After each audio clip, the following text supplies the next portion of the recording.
second talk of a curation made by Sakwe.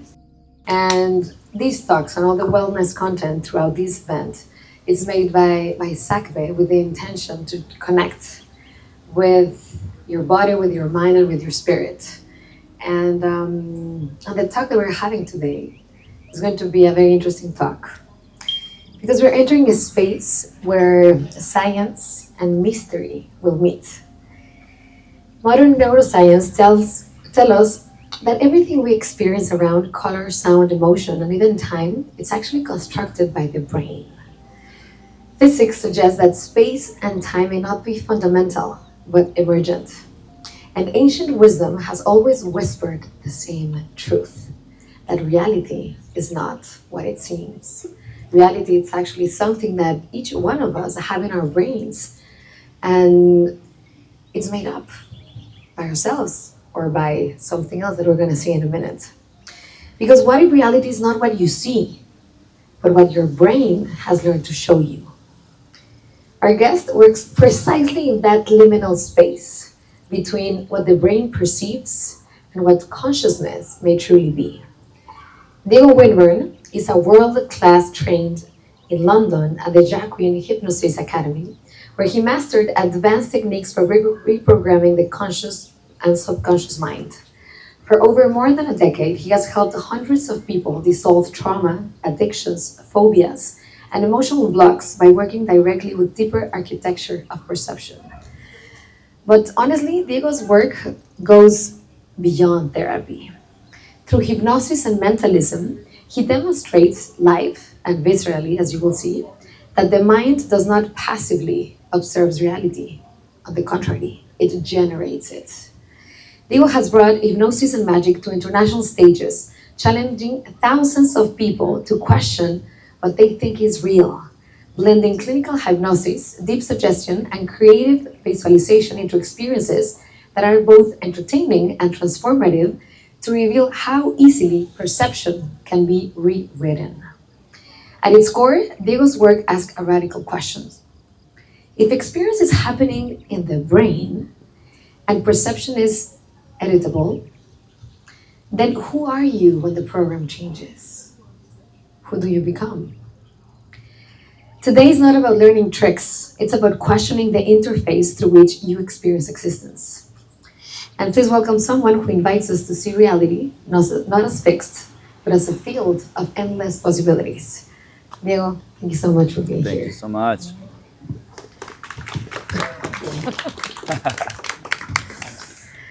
I would like to start this talk, Diego, with an obvious question. From your perspective, from your experience, and from your field of observation, what really is reality? Hello everyone, how are you? For a second mic. Yes, so happy you're all here. This is my passion, has been for over 20 years. I'm a mentalist, illusionist, hypnotist, hypnotherapist, whatever else she said. I just have a very intense passion for what I do, and I love to share it with everyone. So yeah, what is reality? As I've been experiencing, or I grew up in a very metaphysical household where I never went to the doctor. I was always taught to heal myself through the power of my mind. So since very early, like metaphysical work, since very early years, I realized how powerful my mind was. And the power of our perception and our intentions.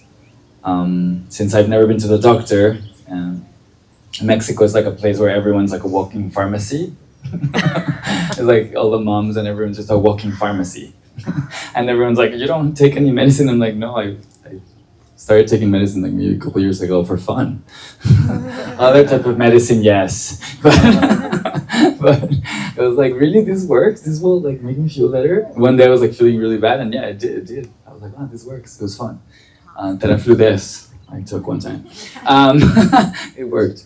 So yeah, from my own experience, as I've been studying my mind, human mind, meditation, spiritual teachers, spiritual teachings, it all boils down to experience. right? Like, it's a lot of things you can see. Like, I saw my Indian guru saying, we're all oneness, and we're all one, and everything is inside of you. And that's all amazing, but that has to be an experience, not just a thought that we're like, oh, we're all one. But then I saw that man walking in oneness, and I was like, that's what I want. That whatever I share is my experience. And then experience boils down to many different things, like our perception of the world, our perception of the things, whatever we're doing. But in the end is that, for me, reality is, we are reality constructing machines. Our minds, our subconscious are constantly collapsing the wave function into something material. And there's now new realities beyond that. I am very prone to the simulation theory, personally speaking, from the new findings in science by Donald Hoffman, which we'll go into much more. But ultimately, it's that subjective experience of our presence, right? Is the one thing no one can give you, no one can take away from you. It's your presence. It's the daily continuous thing of being yourself. And that, to me, has become, and then our perception, and then how we see the world, and what we label, and all our programming from our, from society and Hollywood and religion and government, and our mom and our dad. But ultimately, to me, it's that inner experience of being this, right? This continuous experience of living. And that has boiled down to me, like, I always come back to that, because nothing is giving me that, and nothing can take it away. And I think that's a very special thing that we all carry within us, life force. So, I like what you said about focusing on presence. Would you say that reality is actually constructed by how we observe, or do you think it's something that we're constantly generating, and generating from where? Yeah, I mean, there's very interesting findings how there's so much more information coming out of the brain that we're taking in, right? I don't know if you guys saw David Eagleman's documentary on the brain, which was incredible to me to realize we are way more is coming out. We're projecting that is coming in, and we're just editing every second. So that's where perception comes in. I think our perception has been programmed by evolution, natural selection, all these things for procreation, evolution, to continue the genes going. But then, which is like the more of the scientific approach to things. But then again, like, of course, we are co-creating reality, in the quantum world, when you look at the double-slit experiment, and in quantum physics, how we are literally, our intention, the Copenhagen interpretation, which is more and more what I'm seeing, it's real. It's like how through our intention, we are collapsing. We're creating every single moment. We're bringing it into life, right? Everything's in superposition. And then once we focus on something, then it becomes real, right? And when you close your eyes, everything's everywhere all the time. And then you open your eyes and it becomes this thing, this material, right? It's like everything we touch in this existence. I love this analogy I read in this book, The Holographic Universe, where, the Midas touch, everything he touches turns into gold. Everything we touch turns into matter. But that's a habit. That's not necessarily a fixed reality. And that's what really intrigued me, like, wow, that is a habit where in this reality, everything we touch becomes matter, but there's so much more than that. And then beyond that, there is the consciousness, the love, the presence, the oneness, the living thing that we are, the presence. It's not happy, it's not sad, it's just constantly there. And we take it for granted, so we shouldn't, because that's the most special part of every one of us. And that, to me, is the interplay of presence and creation.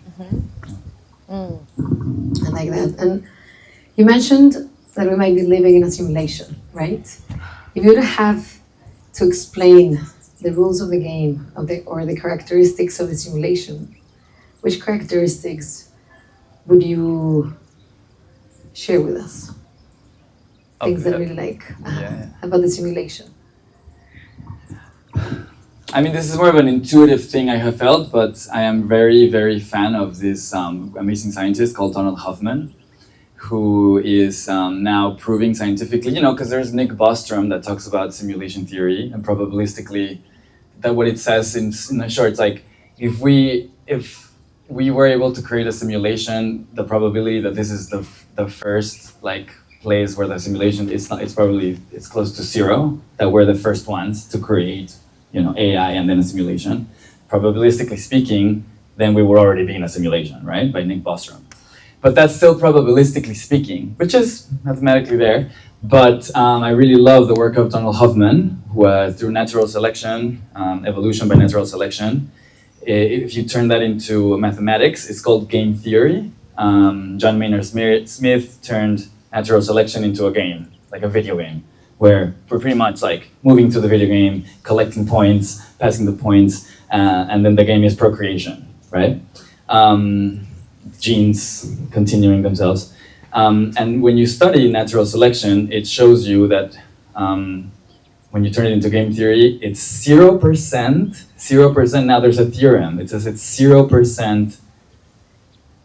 There's no percentage that what we're seeing is actually real. Because one would think like, oh, of course, we're the apex predators on Earth. We're the ultimate magicians here. We've played the game really well. But actually, we are turned to fitness, not to truth. Our simulation is turned to fitness instead of to the truth, what's behind it, like akin to, we all use the internet, we're sending emails, but if you were actually to go into the video game or in your computer, all these transistors and all these things, I would never send you an email. It would be impossible if you actually go into the supercomputer behind all the things that's happening. But then that turns into this amazing software where we can now easily send an email and we have no clue what's happening. And we're seeing 0% what's actually going on. So that's how Donald Hoffman is now proving that the 0% that we're seeing the actual truth. We're seeing more, we're tuned to fitness, and then we're seeing 0% what's actually happening. So then space-time is like our software, the software from but if we didn't exist, space-time wouldn't exist. This is where space-time is no longer fundamental, and this is called the doom of space-time. High energy physics as well is showing this at CERN with Hadron Collider and the scattering amplitudes. All these things they're very technical, but high energy physics it's also showing there are realities beyond space-time, meaning beyond quantum physics. Beyond. When I read this, I was like, that blew my brain. Finally, something that blew my mind as a magician. And I wrote Donald Hoffman. I was like, thank you so much for blowing my mind. Because there's new realities, new symmetries, like the amplituhedron, that are beyond space-time. And that if we're able to reach those beyond space-time, we would become true magicians. Mm-hmm. Technologies that would come out of these findings would be like going from one place to the next through a wormhole, or like, being able to step outside the simulation and just change it. And so, yeah. So I think, I don't know, that's the things I'm passionate about. And if space and time are doomed, no? As you just mentioned about the work of Donald Hoffman, where do you think that actually consciousness comes from? In those multiple realities or multiple optionalities that we have of realities that we can't even see, that some people might access? Yeah, I think that there's always that, even Donald Hoffman through science, I mean, it's just like when science is bringing a new narrative, because that's when science and spirituality come together, but then new technologies start to happen that are start ruling our world, GPS, we use GPS, and that's thanks to Einstein and relativity, and we're using that every day, and we don't even know, that's where that technology came from. So I think, but even through this scientific world that is slowly catching up to spirituality, which I love the merge, because then it's provable, and then there's that inherent, undeniable experience of consciousness. And I think, that's what Donald Hoffman's trying to now come up with, like a mathematical equation for God or consciousness. And I don't know if he's gonna get there, but it's what the ancient religions have been telling us all along, and everything points back to go to meditation, go within. The answer is within. The answer is in that field of consciousness, of oneness, where everything springs from, whatever it is, space and whatever you want to call the things all the realities that can spring from that oneness, conscious awareness, which I've been able to reach. We can all, through deep states of meditation, or sometimes when you're in love, or sometimes when you're looking at a beautiful sunset, or beautiful baby, and you have those moments of conscious awareness. I think that's the ultimate reality, where wholeness truly exists within us. Love that. You've worked a lot with hypnosis, with hypnotherapy, and you work with a lot of people around the world. What have you seen as the most common block in humans around our subconscious? So the subconscious is a very interesting place. It's the software of our computers. The subconscious is processing 40 million bits of information per second, right? And that's where your programs are. Your mom, your dad, whatever love is. If you had like really loving parents, then for you love is someone that's very loving and touchy-feely, like me. I'm like this as a Mexican. Or if you had really like parents that were always like fighting, for you love might be struggle, fighting. If you had parents that were always traveling, then for you love might be someone that's not very present, right? Because that was your program of love. And that's embedded in the subconscious, 40 million bits of information per second. But the subconscious is always trying to help us, always trying to help us. So for example, if a dog bit you when you were 10, you were walking and then a dog came out and then it bit you, in that second your subconscious protected you. The next time you see the dog, your subconscious will say, careful, right? So that's a protection, it's a protective mechanism, which becomes a phobia. A phobia is just your subconscious helping you, protecting you from this dangerous thing. And then the subconscious is not creative. This is very important. The subconscious is not creative, it's habitual. It's like you plug in the program, do the program, and then it runs that program for the rest of your life. But it's helping you. But maybe you're now 40, and you're like, oh, I don't want to be scared of this little poodle, or whatever. Like, I don't no longer, this protection is no longer serving me. But yet your subconscious is doing it, because the conscious mind, the prefrontal cortex, it's processing around 40 bits of information per second. And the conscious mind is very creative. And I'm not saying it's impossible to do changes to our conscious mind, because it's not. But when you have a very ingrained program, it's really hard. For example, if you're walking, you're like, dogs are beautiful, dogs are pretty, this dog's not gonna bite me, this dog's gonna be great. And then the dog approaches, 40 million bits will say, careful. And your 40 will lose. So this is where hypnosis comes in. I love hypnosis. It's the most powerful technique I've ever found to reprogram the subconscious. So does that answer whatever? No. What have you find are the most common blockages? Yeah, okay. So, it's interesting. It's a lot of, I do a lot of like emotional hunger or smoking or vaping. Those are very common. But I think the deepest is always self-worth. The place where we don't feel like we deserve, which can then go into whatever, into love, into connections, into money, whatever it is. It's that place where ultimately all humans were like, a place where we feel like we do not deserve. I think that's the most, one of the things that come in every package of body human, including myself. Erwin Laszlo, this mathematician, philosopher, the creator of the Budapest Club, he writes about the Akashic field and many of these, reality transforming theories. And he says that when we are not accessing, this change, it's because we don't have an order inside of us of our priorities, because he says exactly the same thing as you, that our subconscious is constantly protecting us. So let's say that you want change in your life in something, and you're trying and you just don't make it. And he talks about order, kind of like putting in order internally our emotions, our reality, the way we observe. So then in that way, we don't have, these contradictions of what's more important for our conscious and subconscious mind. What do you think about that order? Yeah, I think that makes sense. Yeah, that definitely makes sense. And it's slowly bringing that awareness to see, like, the more we are aware of ourselves, our patterns, our blind spots, and the more we can take responsibility for what we're experiencing and what we're seeing in ourselves, to then stop being victims of the outer world. And when I say victim, is like is making something else responsible for what's happening to me, right? Like, this is already here, I'm already feeling this. Maybe yes, I don't know, my ex-girlfriend was horrible. No, okay. Okay. We had a moment, but like you feel like, oh, she did this to me, no? And then, so then that's the place where you're like, okay, if I'm feeling this pain, if I'm holding this grudge, if I'm feeling these things, this is now inside of me.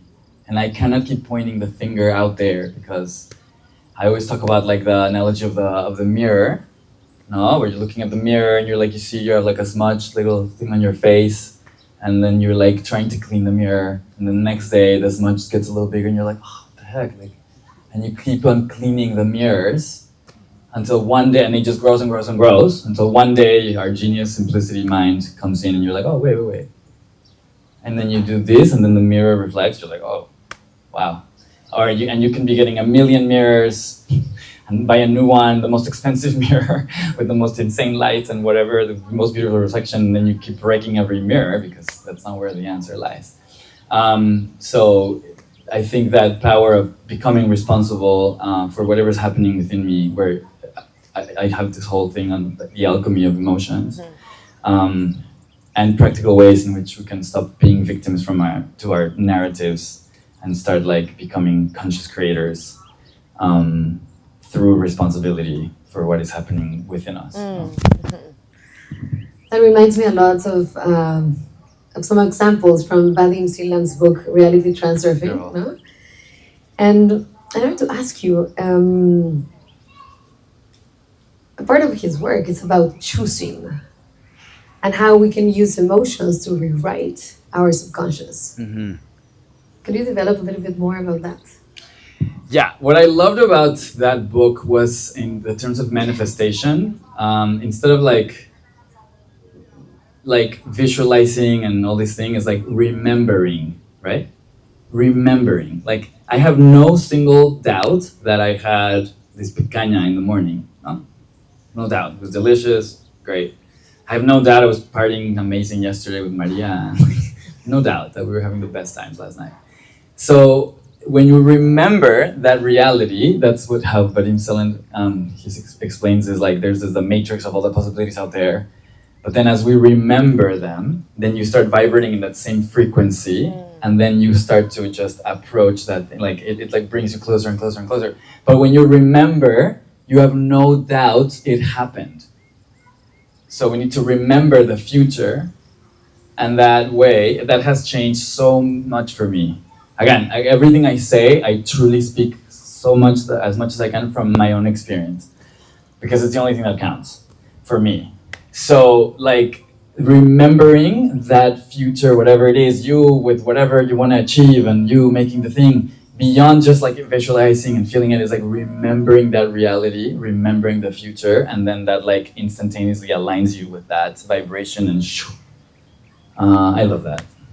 Remembering the future also could be kind of like this time bending, no? In quantum physics, that sometimes when you get kind of like your intuition, no? or some information, it could be, there are many theories, but it could be your higher self or you from the future, no? Exactly. Whatever. Bending time and giving information or some kind of relevant information for you, right? Yeah. How do you see the change that's happening with time? And then if you can show us a little bit of some, magic examples. Yes. So we can explain better. Of course. But what was the question? The question is that how do you explain those time bending when you have that information from the future?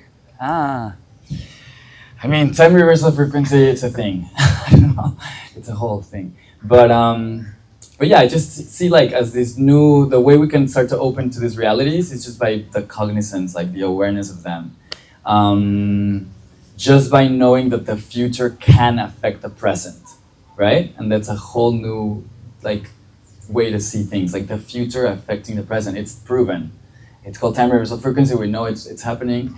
So just as much as we can tap to those, like open to those realities and know. And then to me, the key is that has been, obviously it doesn't always gonna happen like, oh, I remember this thing and I'm gonna get it. Like, No, because sometimes life has something different in store for us. A different lesson that we have to, a lesson on humility, on openness, on surrender.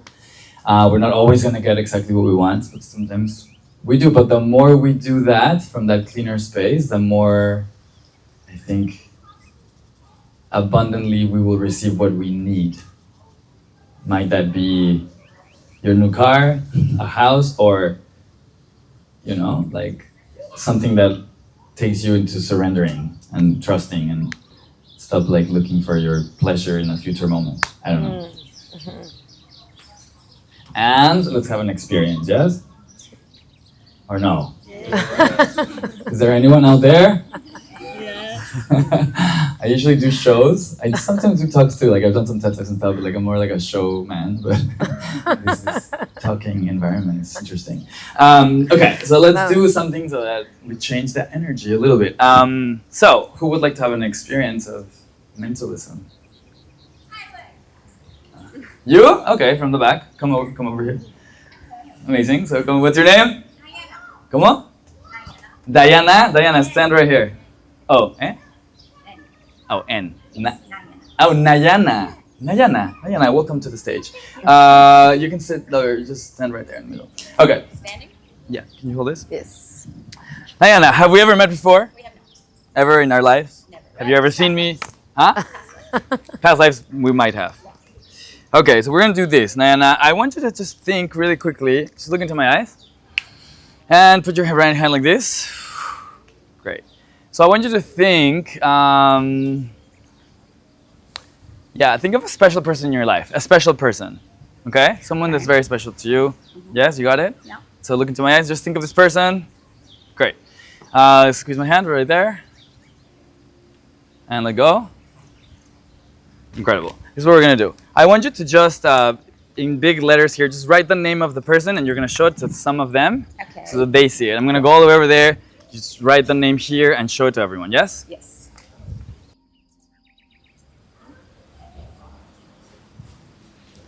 And then you can show it to some people or not, it depends, up to you.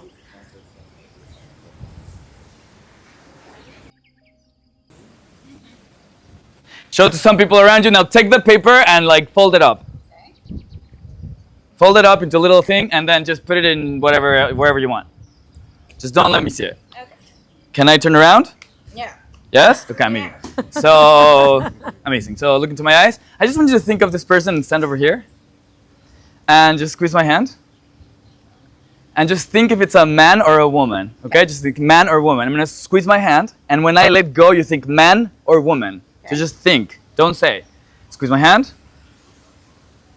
1, 2, 3, let go. This is definitely more like a female energy. Yes, female energy, great. So now, this is what we're gonna do. Stand right here, and I want you to just picture that I have like this big blackboard, like right here. Okay, big blackboard. And I want you to visualize, everyone, did you see the name? Some of you saw the name, yeah? So visualize the first letter, okay? Put your finger like this. I don't want you to move your finger or move your hand. Just picture the first letter, okay? But don't move it. I'm just gonna do something called muscle reading, okay? And just picture it right here, but just don't move the hand at all. Just picture the letter, in big capital letters. Yep. Yeah.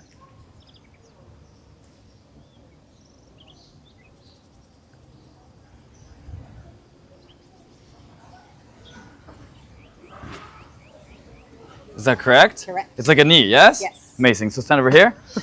Now look into my eyes and just think of this name. Think of this name. Squeeze my hand.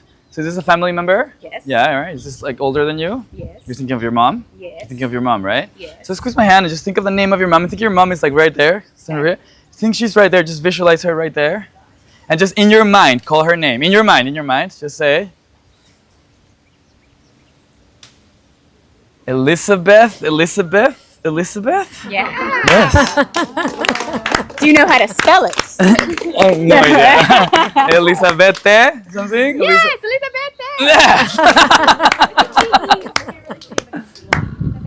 Elizabeth. Amazing. Yeah. Oh, I got it. Yeah. Yes. Beautiful. Thank you. Thank you. Take a seat. Thank you. Well, now explain that to us. I can't, sorry. No, this is mentalism. I've been doing this for 20 years. This is my life's passion.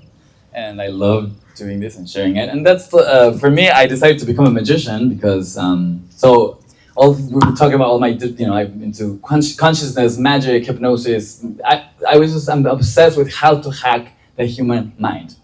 That's my obsession. And since I was born, I realized like, oh, my mind is powerful. Like I can heal myself, right? Like, so I guess that's where it all goes. There's no other magicians in my lineage, not like of this kind.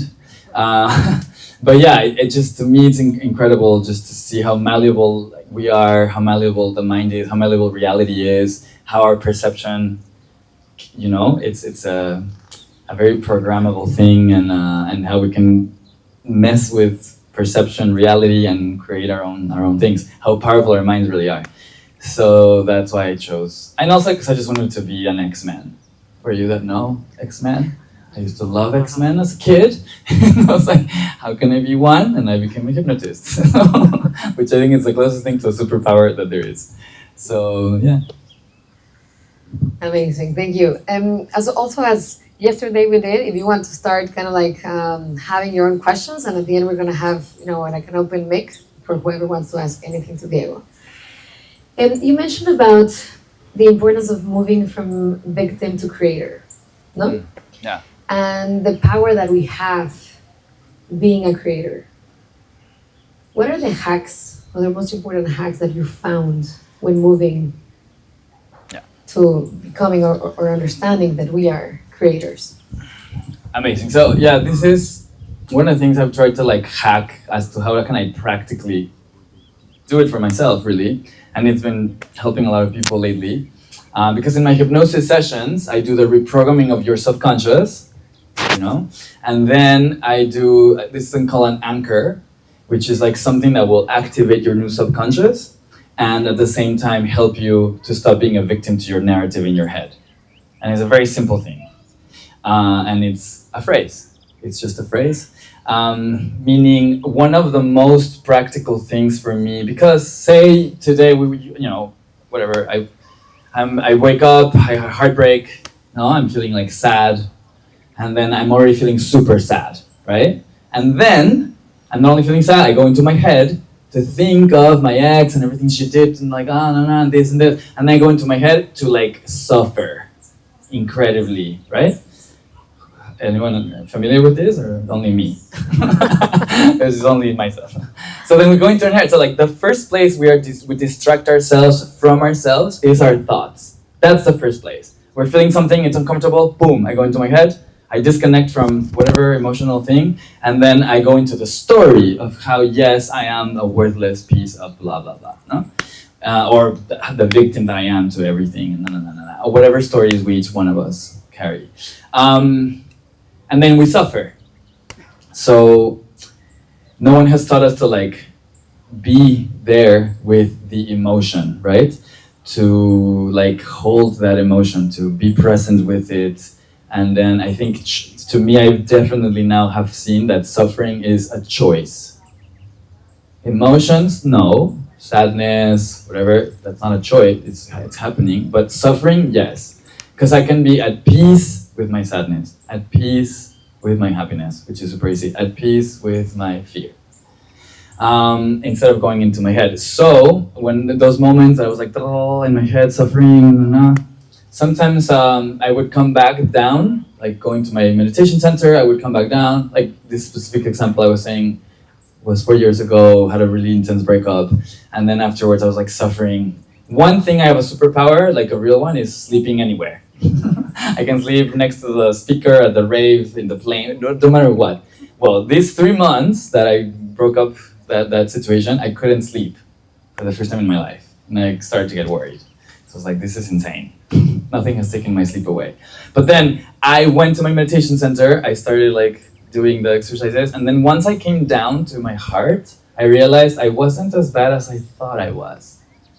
So many times that happens. It's like, oh, I was here suffering. When you come down, it's like, oh, I actually was way better than I thought I was. Or sometimes you come down and you're like, oh, I have so much anxiety and fear and insecurities. No? So to me, that's the one of the simple things is to once you're in your narrative and your story and everything's like la la la, you're suffering, then you stop. I choose a thought. I choose my thinking instead of my thinking choosing me. And then I go into the heart center, and then I feel whatever is happening. No? For example, one of my thoughts that I give to everyone is, I love and I accept myself exactly as I am. You bring love and acceptance to the present moment. I love, I accept myself exactly as I am. I close my eyes, I go down, and then like fear. There's my fear. I love you, I love you, I love you, I love you, I love you. And then my head triggers. I come back, my fear, there it is. And then it expands, contracts, dissipates, dissolves, changes, becomes present. Something happens. No? Or it's a constant reminder for me to be unconditional to myself, for me to become present with me all the time, if it's always there. No? Sometimes it's like, okay, this is not disappearing. I love something that Jeff Foster, this amazing teacher, said once. Instead of saying to your whatever suffering things are there, like, why are you still here? Like fighting with it, like, oh, this is still here, and why are you here? Instead of this like fight, he always says to reframe it and be like, I'm still here for you. Or whatever is showing up. And to me that was beautiful, like it really changed, like I'm still here for you, instead of why are you here? So that's one of the ways in which I very actively was like, how can I stop being a victim to my stories? By I choose my thinking, I choose my thoughts, like a thought based on love and acceptance, and then I come down and I feel the emotion. And then until it's whatever happens to it, but you're at peace with it, feeling maybe sad all day long, or today I woke up feeling my hollowness, and here I am for you. So that has been a very essential part of becoming responsible. I stop being a victim to my thoughts, and I become responsible, and then the alchemy of emotions that happens through that simple movement that has to be very practical, or else we're always here suffering. And then we distract ourselves, with social media, with whatever, with partying, with whatever. But the first place is right here. So yeah, the importance of coming down. To embody it. It reminds me of the work from the Oneness Institute. Yeah. And what they say is that eventually, when we have uncomfortable emotions, because they don't name them good or bad, just uncomfortable or comfortable. If you have uncomfortable emotions, we're always rejecting them. And we have comfortable emotions, we're retaining them. And we're constantly causing tension. Exactly. But if you feel the uncomfortable emotion and you sit down with it, like the presence process from Michael Brown, that you need to sit down and integrate and feel your grief and feel your anger and feel your whole body experience that emotion, then eventually the emotional body has its own wisdom on how to integrate the trauma and how to integrate 100%. the emotion. Yeah, exactly. See, no, but that's it. Like, we all need to find our ways to love ourselves unconditionally. And that's perfectly said. And it has to be practical, though. Sometimes we do a billion ceremonies, a billion things, and but then in the present moment where you're feeling your insecurity again, your dissatisfaction, your fear, that's where we have to do it, Spirituality is the present moment. And yeah, I think we all here probably have all the tools. We just have to remember to really put them into practice in the present moment, not only while we're on ayahuasca. No. Just a little thought. I like it. Do you have other? We can do something else. You want to do something else? Yes. Vamos. Okay. Venga. Let's do one more. Okay. So this is my take on the current war, not war, but like the current situation we're facing with AI. No. So this is who wants to come up? Aquí. Jen? You? Amazing. Come over here. What's your name, man? Fabio. Eh? Fabio. Fabio. How are you, man? Fine and you. Good. Incredible. Fabio, stand right there. Can I take a picture of your hand? Amazing. Right one? Yeah, that's perfect. The word that we are sent Okay, now that's good. There it is. Okay, the picture of your hand, yes? That's good? Incredible. So sit over here, maybe. Sit right here. Now, can you extend both of your hands forward? Now, the other way. Which one do you use more, this one or this one? The right one. This one, okay. Lower this one, close this one up like a fist. Do a fist. And now I have a Sharpie here. And maybe someone else. You. Yeah? So this is actually, yeah, you can sit right there. This is what we're gonna do. So I'm gonna draw a little thing on your hand, yeah? So here we have the virtual world, and over here, the real world, yeah? So, or whatever, no? So, we're gonna do a little, see? Little tiny X, yeah? So there's a little tiny X drawn on your hand. So we're gonna do, I'm gonna take that X with a Sharpie that doesn't come off. Watch the X. Watch the X, yeah? I just rub it like this.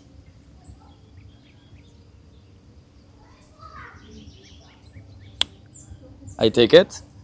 Now I'm gonna give the X to you. So hold the X like this. Don't drop it, it's very expensive. Okay? Stand. So we have the picture of this hand right here. Hold the phone. So I'm gonna ask you from there, you're gonna throw that X into the picture. Everyone watch the picture, yes? If you come closer. So when I tell you, just don't touch it, you throw it into the picture, yes? Okay, so what? So there we go. So 1, 2, 3, 4, throw it! Amazing. There it is. You see, there it is. Now stand. I want you, this is the virtual world right here, yes? I want you to go and grab the X. So you're gonna touch the screen, but with the intention of taking the X. Really take it, okay? Go ahead, take it. Touch the screen. Oh, you got it? Yes, amazing. Perfect. Now, you're gonna throw it. You're gonna throw it into this hand. When I say 1, you're gonna throw it into this hand. 1, 2, 3, throw. So we have the real world. Then you took it into the virtual world. But obviously we have to come in, bring it back into, open your hand. Into the real world. Thank you.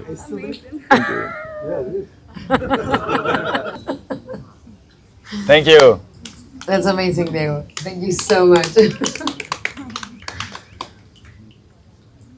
And for many of our talks, we've talked about thousands of books that you've read about reality, about how the mind maps the reality, what's the role of the observer, what's the role of our subconscious. What has been one of the most important things that have blown your mind from all the 1,000 books that you've read about reality? I mean, I would say the one of the first books that really blew my mind when I was 17, which everyone knows, but I read it when I was 17 and it was like life-changing, was the Power of Now. That book at the time, it was gifted to me, and I was only doing metaphysics before that, and I didn't know there were like all these, other masters doing all this work. But that book, when it took me into feeling the space in between the words, I don't know if you guys read it, but there's this moment where Eckhart Tolle was like, look at the space in between the words and connect to that space in between, like the negative space. That I would think that was one of my first super conscious moments of like conscious expansion. It was amazing. I will never forget it because it really took me to the experience of being the space in between the things. Which I later on, when I did the 6 months of meditation, I had a full moment of feeling like I was the space. I was meditating for 6 months in 2012. And that was one of the best things I've ever done in my life. It was one of the hardest things I've ever done. From January to June 2012, meditating nonstop for 6 months. But at the 4th month, I had this like moment of breaking through and like, not even breaking through, it was just like my true identity. I was like, oh, I'm not this, super charismatic Mexican that does magic. That is also holds grudges. quite often, but doesn't show it, you know. Um, but then I then was like, oh, I'm not all this personality thing. It was like I was taking into that space. I like felt it. It's like everything flipped, and I was the space. I wrote it down as the space that allows everything to be. And I had one moment of feeling that fully, and it was one of the best moments. It's never left me. Obviously, it's not always there like that, but I really had that direct experience of being the chair or something. I don't know. So that book was incredible. And then The Holographic Universe by Michael Talbot, which was like my little Bible for quantum physics. I was obsessed with quantum physics growing up. And lately, and that's where I really realized, like, the holographic nature of reality and how malleable our reality really is, and like how we can change it through our intention and our thoughts and the power of intention. And then Donald Hoffman's The Case Against Reality really just took the cap off my brain and was like something beyond quantum physics, beyond space-time. I was like, what? I'm a huge fan. And they're doing new findings now of like mapping beyond space-time back into reality. He's like really making some good steps right there. So watch Donald Hoffman. I'm a fanboy. So yeah, those are the 3 books I could name at the moment. Also, The Life and Teachings of the Masters of the Far East was incredible, by Bertie Spalding, who apparently was real. He spent all these 3 years with all the masters on the Himalayas, a 2,000-year master at 350, and that book was really cool. It's like it tells you how to do the magic in the quantum world and do it. And it was amazing. But ultimately, really, it is your hearts. It is ourselves. It's the truth within ourselves that is the most important, us, that we need to really value, that we constantly forget. The simple power of our simple presence, that I think it's the most beautiful thing that we all have.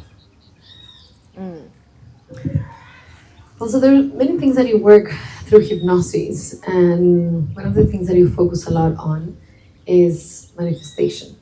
Sí.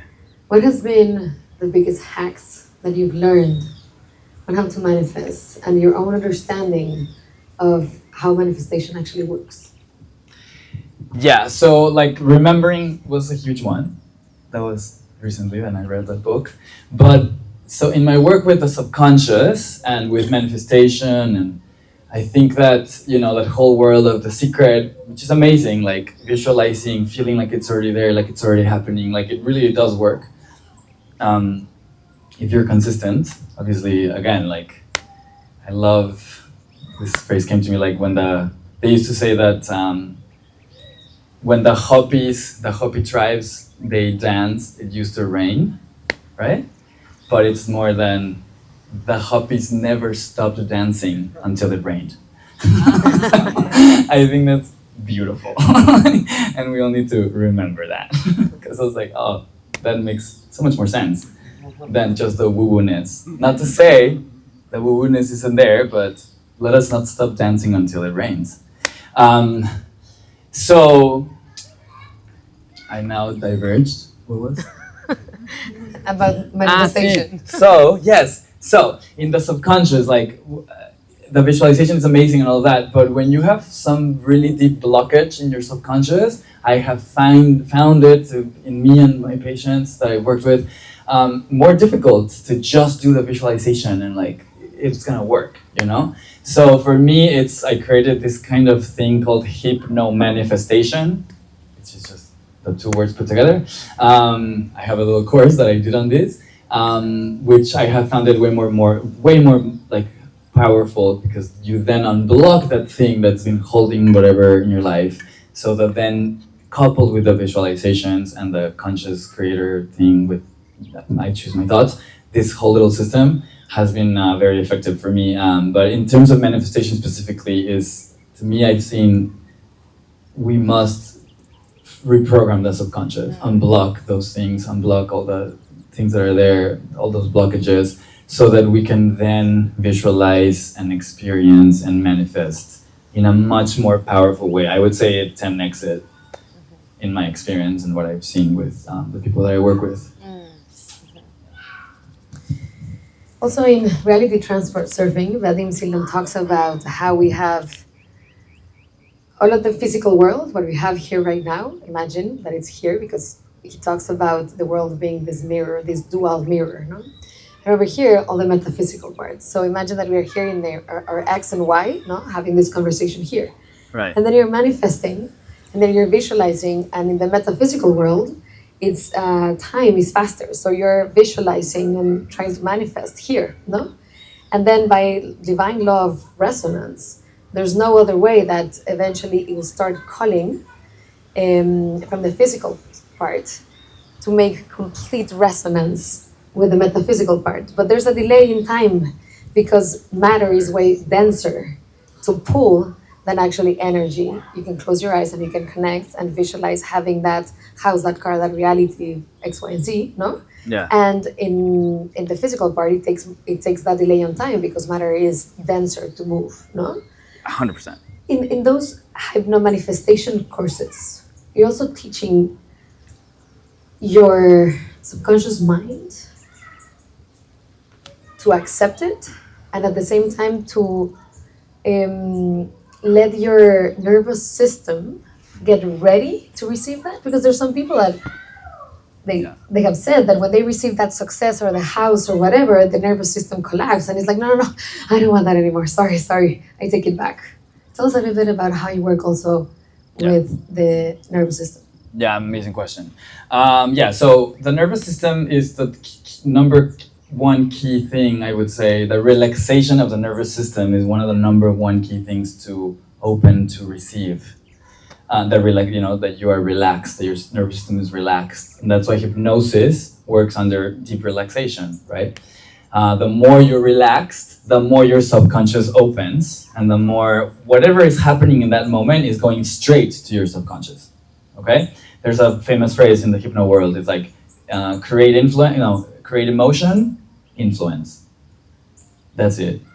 If an emotion has been created, the next thing that's being said or that's happening, it's influencing you in that moment. So it's a super important part of being like priming your nervous system to receive.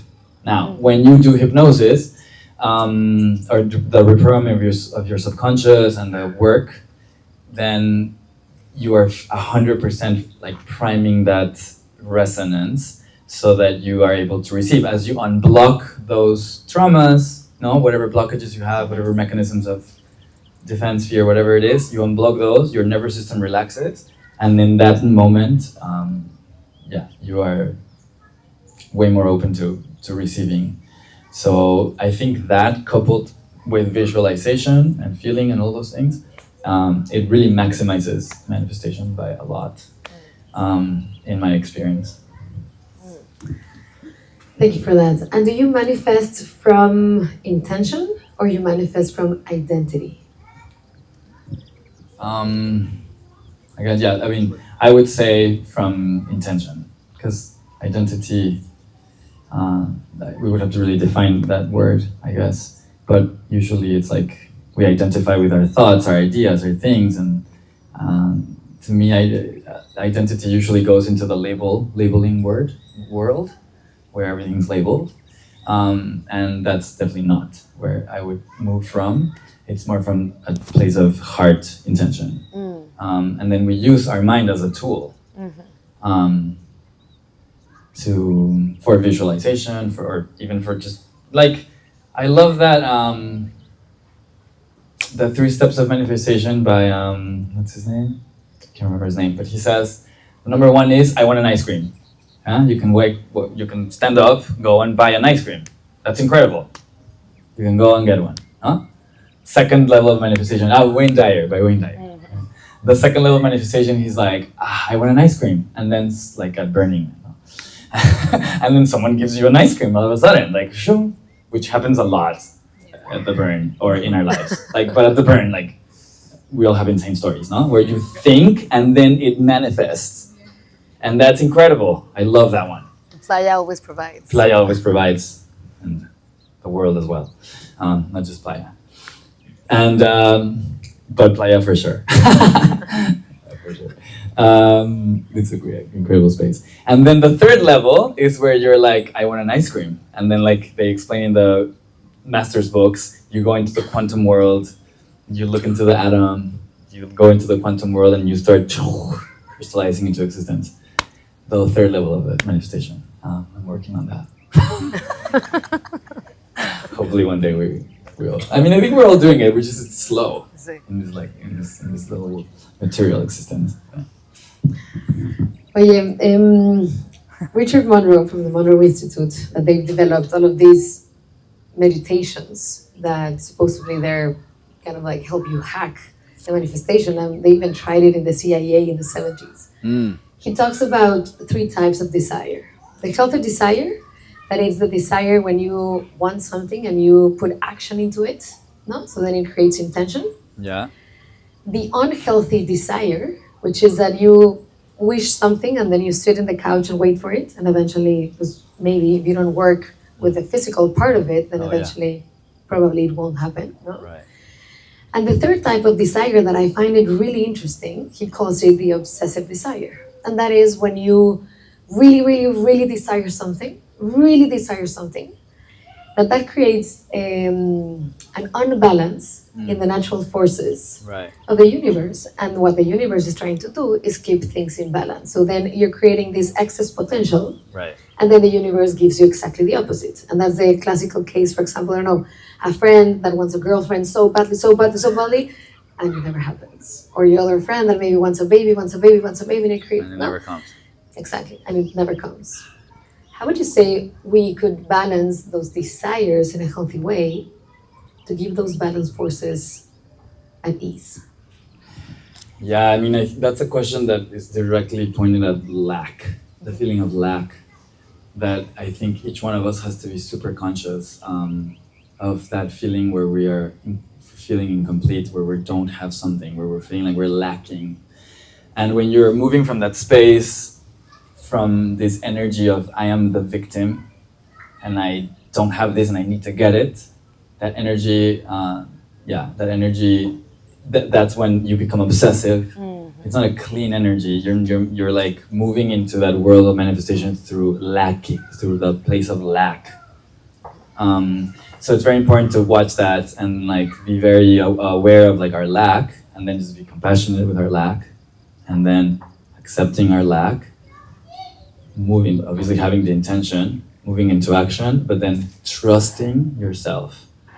And like everything goes back into the trusting, which is pointing to the knowing,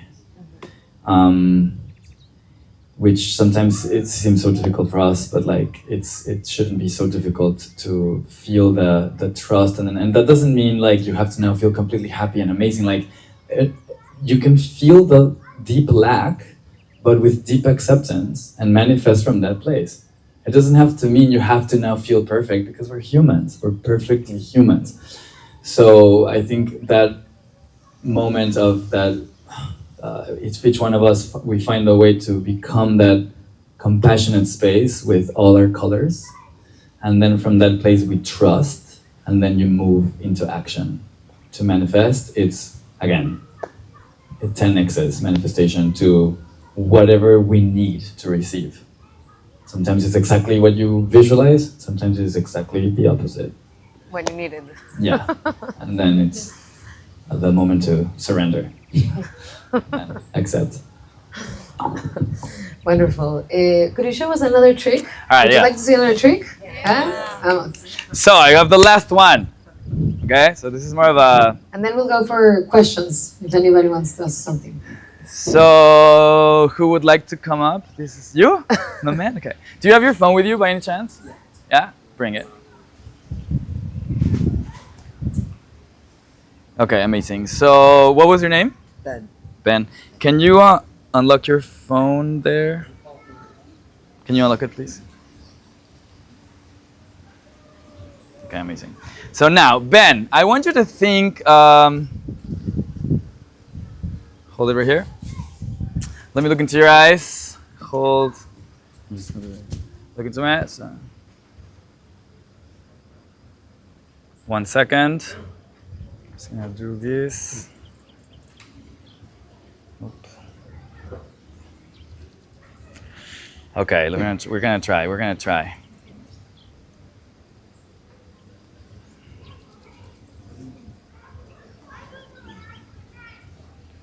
Okay. Now, I want you to go into a really happy memory in your life. Okay? So you have a really happy memory. Now, if this was my really happy memory right now, I maybe would remember AYÁ, because we're in the AYÁ festival, no?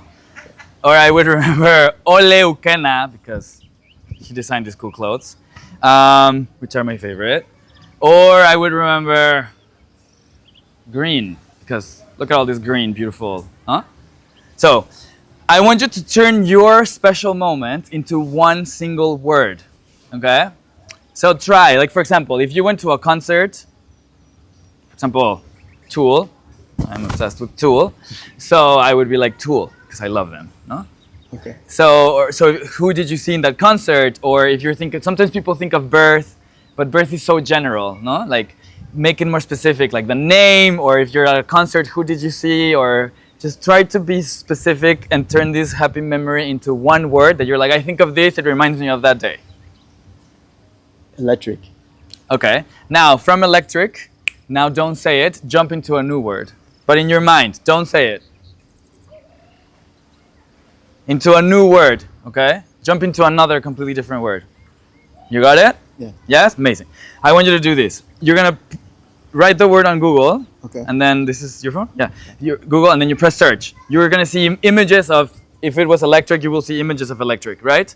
Or if I say right now, green tree, lots of images of green trees will come up. All I want you to do is put the name, put the whatever you're thinking, press search. You'll see the images of what you're thinking, and then you show the images to them so that they can see what you're thinking without you saying anything, okay? Okay.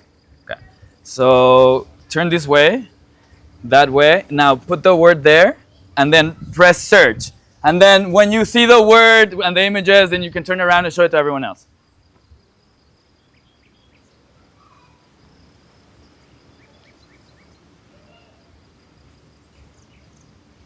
And if anyone can see it, can you guys see it? Yeah, show it to some.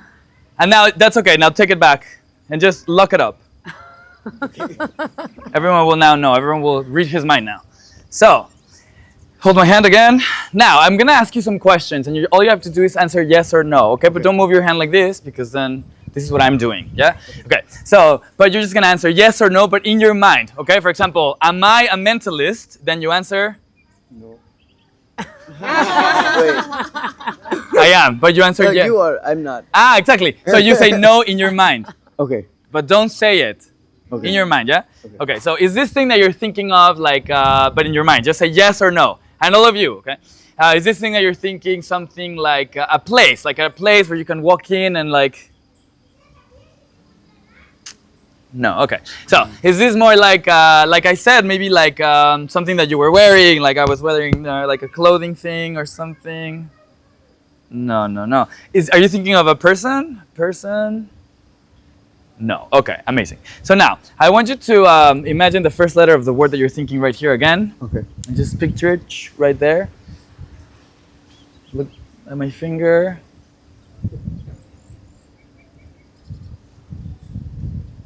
Yeah. Is that right? Yeah. A J, no? Yeah. Yeah, a J. I'm sensing a J in the air. Can everyone take your phone out? Everyone. Take your phones out. And I want everyone to go into my Instagram, which is Diego Winburn, and follow me. No, I'm kidding. No. Just go Diego, D-I-E-G-O, and then Winburn, W-I-N-B-U-R-N. Yes? Okay, if you have it, let me know if you're there. Yeah. Say yes. Yes. Who's in it? Okay. Now I want you to look right there in my bio. Right in my bio. Can you see what my bio says? Can anyone read it out loud? 1, 2, 3. I knew that you would think of jumping during AYÁ Festival. What? What? So I made a little prediction How do you do before that? we began. How do you do I knew that you would think of jumping How do you do that? during AYÁ Festival How do you do that? on my Instagram. Thank you very much. That was wild. Good stuff, man. That's wild. By the way, if you're ever in Mexico City, you need to go to one of his shows. They're amazing. It's 1 hour of all of that, of mind-blowing things. With not a lot of talking, okay? Exactly, no talking and only shows, only Oh. tricks. Also, okay, yeah, amazing. Thank you so much.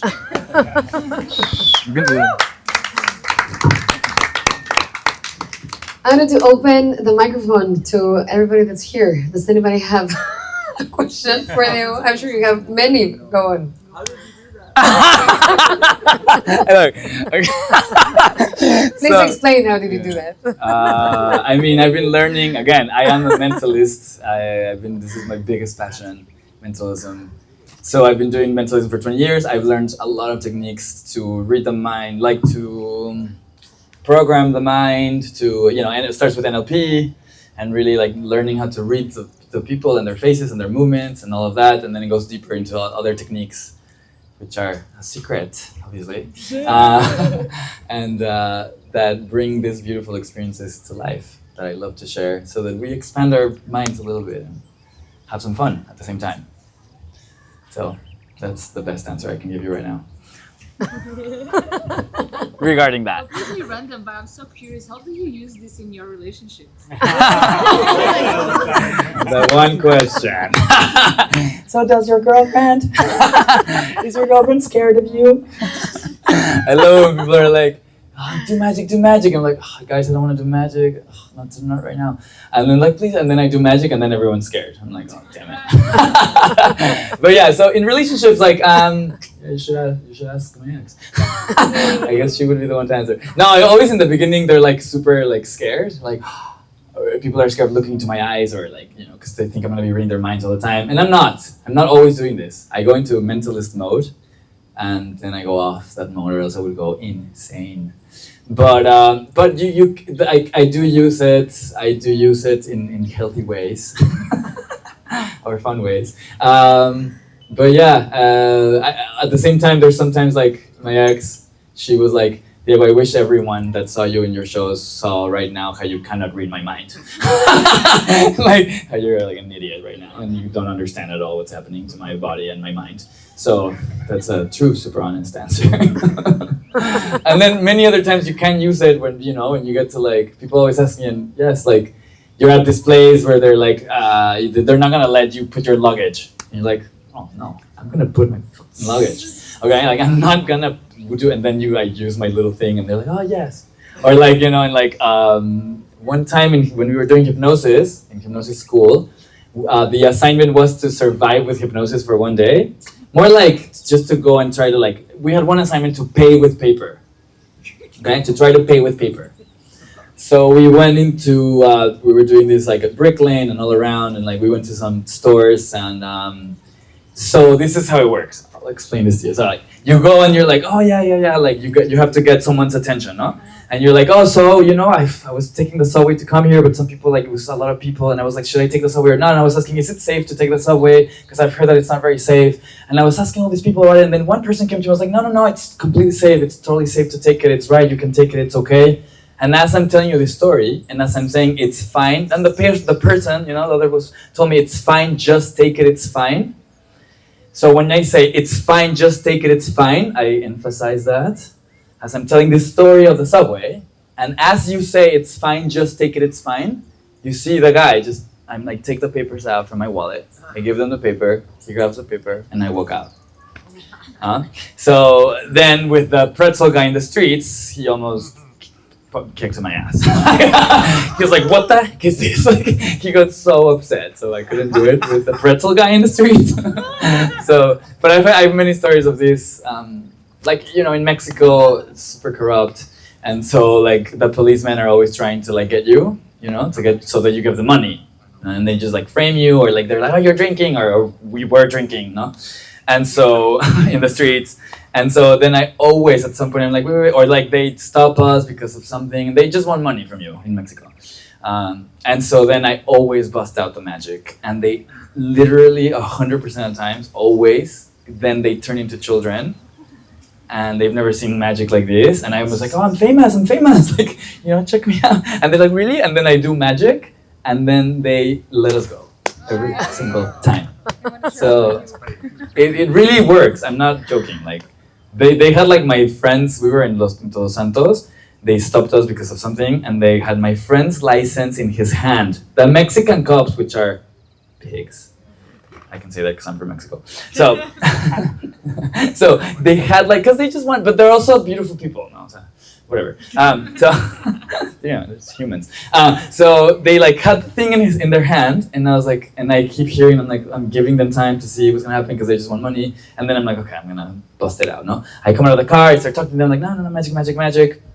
I take my cards out, I start like riffling the cards. They're like, and they become slowly interested. And then I'm like, here, like, seriously, if I do the trick, if you're impressed, will you let us go? He was like, okay. And it's always the same, like, it's always the same story.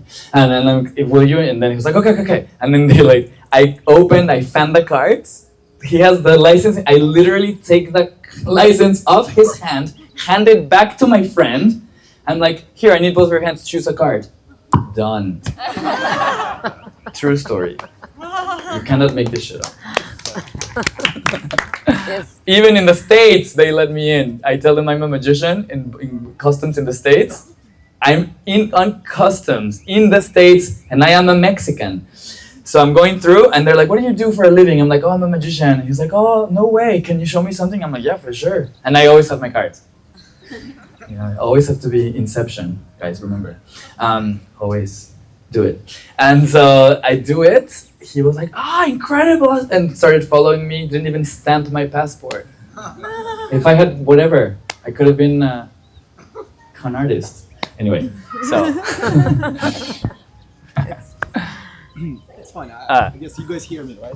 Yeah. So I have a question. When you are really advancing on a manifesto journey and bringing things into your life starts to become more and more at peace and easy, how do you navigate the notion between being surprised and like experience something that comes into your life and like being playful, being a child, being like wow, and something that you have programmed and invited? Because you know what I mean, like is as a oneness invented duality, so the eye cannot see itself, the finger cannot touch itself. You also want to have that kind of surprise. So how do you navigate that?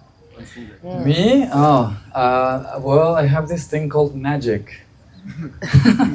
Which for me, I don't understand where this passion comes from, where I find so much passion. It's always Christmas.